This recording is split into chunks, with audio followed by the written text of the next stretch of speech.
des activités touristiques majeures d'Ilulissat. Monter à bord d'un bateau pour s'approcher au plus près des icebergs géants. Catherine est guide sur ce bateau depuis 3 ans. Comme vous pouvez le voir, il y en a qui sont très lisses, comme celui-ci, et d'autres beaucoup plus irréguliers, comme celui-là à droite.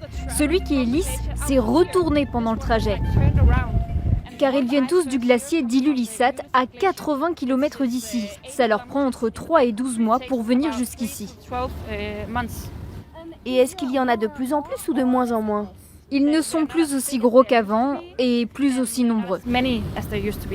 Un paysage en pleine évolution que ces touristes danois sont venus admirer.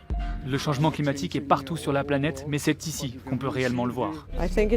Je pense que c'est important de venir voir et d'en parler. Le réchauffement climatique, un phénomène qui attire l'attention et dont le Groenland espère tirer parti. Ici, la ville d'Ilulissat a aménagé 3 sentiers de randonnée. Un centre des visiteurs vient même d'ouvrir depuis cet été avec un objectif sensibilisé. Donc ça, c'est notre exposition sur l'histoire de la glace. Vous pouvez voir ici le fjord, nous sommes juste ici. Cela montre comment le glacier a reculé ces dernières années.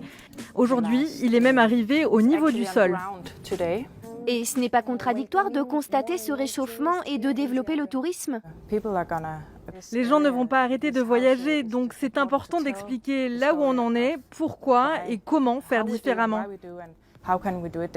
Des visiteurs qui sont de plus en plus nombreux à venir au Groenland. Entre 2014 et 2017, le tourisme a même augmenté de 10%. Résultat, ici à Ilulissat, les hôtels sont en plein développement. Nous avons 16 chambres comme celle-ci, mais ici vous avez une vue directe sur le fjord.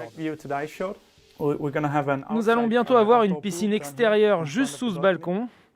Il y a 10 ou 15 ans, il y avait peu de monde, mais maintenant c'est devenu une destination qui fait envie. C'est un endroit complètement unique.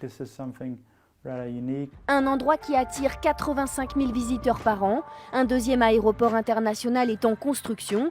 Un paradoxe, alors que le Groenland se réchauffe déjà 2 fois plus vite que le reste de la planète.